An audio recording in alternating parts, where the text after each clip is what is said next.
Ate Guy, ang superstar, pwedeng-pwede naman na talagang magretiro sa showbiz. Welcome back po muli sa aking channel. Kung first time po ninyong manood, don't forget to click like and subscribe.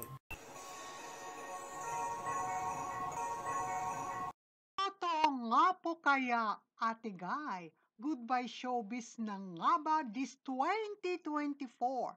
Last year ay ipinahayag ito ni Jobert Socaldito na ayon kay Ate Guy ay nais na nga nitong magretiro ngayong 2024. Bagamat may mga proyekto pa siya ay tinatapos na nga lamang ba ito?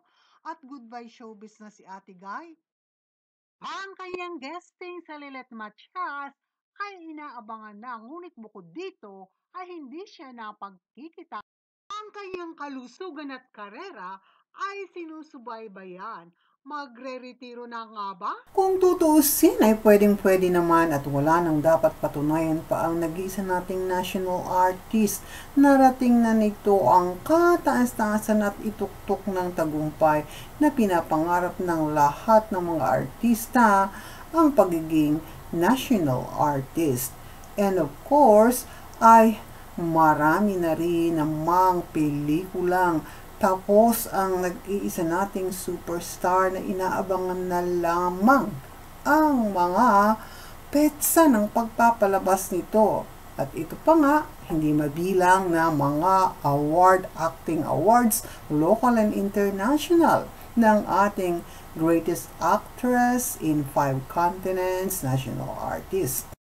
At patong-patong nila ang mga proyekto ng nag-iisang superstar. Ang laro nga po 6 years ago pa ito.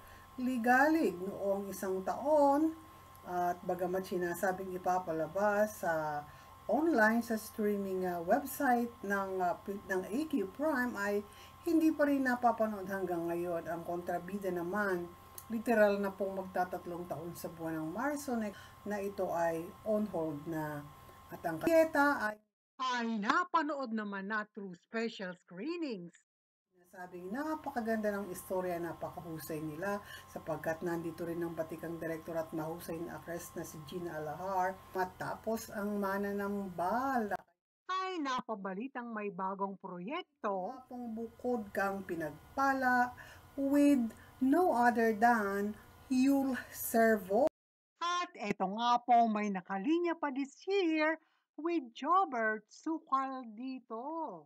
At sa dami po ng nakaabang na ipapalabas niyang pelikula, ay talaga namang masasabi natin pwedeng-pwede nang magretiro, idagdag pa ang kanyang benefits, being a national artist at ang kanyang mga ari-arian sa Bicol. At kung talagang nais na nga ng superstar na magretiro, he deserves it and enjoy life. Our words to ponder. Our relationship with God should be the #1 focus in our lives. We know that if we take care of it, God will take care of everything else in us. Muli, maraming salamat po. Maikli lamang ang video natin. Huwag po natin kalimutan, life is beautiful. Be grateful always. God bless us all.